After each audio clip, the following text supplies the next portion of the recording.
President Bongbong Marcos has signed the Eddie Garcia Law, which seeks to protect and ensure the welfare of entertainment workers, particularly those in film and television. And yes, ladies, I believe we are included here. All right, Republic Act 11996 was named after the multi-awarded veteran actor who died on June 20 of 2019. The 90-year-old actor then suffered a neck injury after he tripped and fell while shooting for an upcoming teleserye. Under Philippine law, workers in the entertainment industry are entitled to receive the appropriate benefits such as PhilHealth, SSS, and Pag-ibig. They are also only allowed to work 8 to 14 hours per day. Along with this, they're also entitled to overtime pay. The law likewise stipulates that there should be a contract stating their position, work hours, and salaries. Employers will also be required to comply with the labor code and the occupational safety and health standards. Joining us tonight to talk about this new law, we have with us one Pacman Party List Representative Mikey Romero. Good evening, Congressman. Thank you so much for joining us tonight. Good evening, Gretchen, Sean, and Pauline. Good evening to everybody. On behalf of our crew, we're invested in this. We'd like to say congratulations and thank you. Anything that enhances worker well-being is very much welcome. But first, I mean, you highlighted on issues on the wages, wage-related benefits, social security and welfare, basic necessities, health and safety, insurance is there as well, number of hours at work. But we do know that in this industry, there are many workarounds. There are many loopholes. For example, hindi po lahat regular. Merong mga project basis, per project basis, may freelancers, merong mga provisional lamang. What is the scope of this Eddie Garcia law? Probably to start with, I would like to say thank you to the President for signing this into law. I started this after the death of Tito Eddie Garcia in June 20 of 2019. The day after, it was about 6 o'clock. Sabi ko sa sarili ko, bakit gano'n? It's a useless or yung talagang the death na it's parang walang kinahinatnan, no? So sabi ko sa sarili ko, his death should be not in vain. So I started to think and sabi ko, siguro ang gusto sabihin ni Tito Eddie dito is that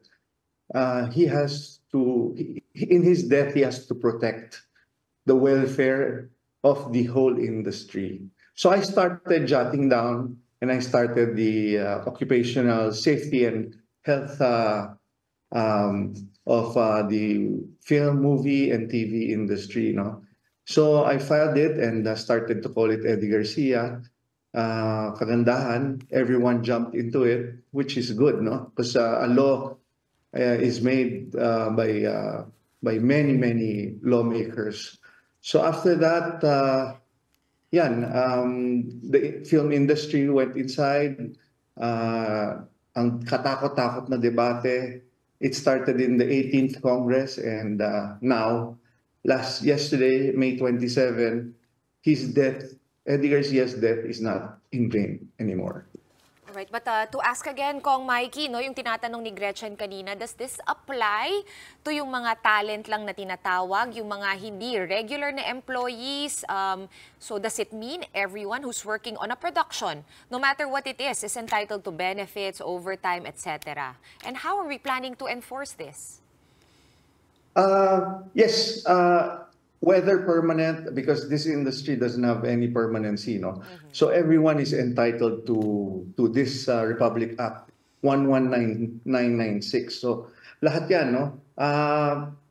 Pati stuntman, pati extra, pati workers, whether one day lang sila or during the whole duration of the movie or TV, covered sila, no? It just depends on the contracts between the production and the talent.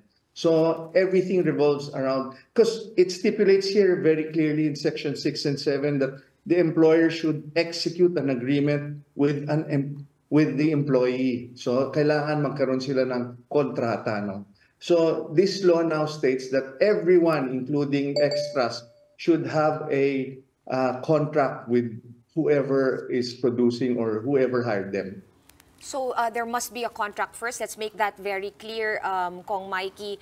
Bago mag-enter, kahit one day lang, kahit 2 hours kayo lang kailangan, dapat may kontrata between the production at saka yung talent na tinatawag. This law states that kung walang kontrata, you are not covered. So kailangan talaga it originates from a contract. Okay. You have to ask for it. Mandatory na ngayon. Kung Mikey, I just wanted to ask, can you share any insights doon sa collaboration or consultation process with the industry stakeholders, and what steps will be taken to educate them about this Eddie Garcia law, syempre the implementation? What can we do, or what can everyone do in order for everyone to be knowledgeable about this? May magandang section dito, section 23. There is now a creation of a movie and television industry tripartite council, which shall be comprised of representatives from the government, employees, and workers. No? So continuing to, it will be a continuing cycle wherein you change the policy or fix the policy or amend the policy. So tuloy-tuloy to, no? But this is a law, ha? This is a law. So the IRR provisions of this law or yung implementing rules and regulation would be implemented naman by the Department of Labor and Employment. So within the next 6 months, kailangan nilang makagawa naman ng IRR kung paano i-interpretin itong batas na to. Okay, so kumbaga Kong Mikey, kung may problema, sa dole pa rin ang bagsak. But yun nga yung itatanong ko sa iyo we do have a lot of good legislation already. Hindi lamang dito sa specific sector na ito, in general. Right?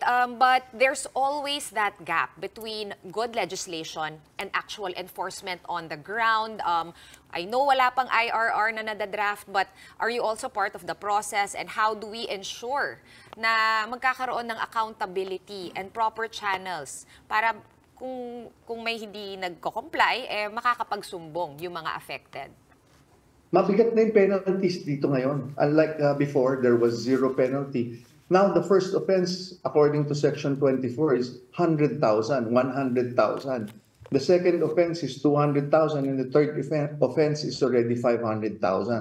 So, mabigat na for the producers or for whoever hired you na mapatawan ng mga penalties na ganito. So, these are to aid the implementation of this law. Okay, Kong, just to clear it out, is this retroactive, meaning do existing contracts have to be amended to comply with this law? And what are we entitled to? For example, nakita ko po dito insurance, pero hindi po lahat ng employed in media companies get insurance. Do their contracts need to be amended to comply with the law? How would this apply? Yes, the law is always, hindi siya pwede maging retroact, no? It should be from the day onward, no? So in Section 12, it says that it should be a mandatory already that the employee would get SSS Pag-ibig and PhilHealth. So those are the benefits na itatapon na ilalagay natin dito sa mga employees or sa mga workers na ngayon. Hindi po ba sa regular lang po yan? Hindi, pati they can, kunyari, yung SSS of PhilHealth, during the number of days that they work, doon lang natin i-compute yung kanilang benefits. But they should be, parang po-prorate na lang kung... benefits. Prorated. Prorated. Even the insurance, di ba? Marami pa ako itatanong Oo nga, pero ganito na lang, Kong. Wala na tayong oras. Pero pwede ka ba naming imbitahan ulit pag lumabas na yung mga IRR para mapag-usapan natin ulit ito? Yes, no. Ang kagandahan din dito, lastly, no, 8 hours na lang kasi yan yung nireklamo sa akin ni Tito Eddie nung dati. Sabi niya, 3 days na akong naghihintay, wala pa akong shoot. So, and then others din ganyan. So ngayon, it is just 8 hours.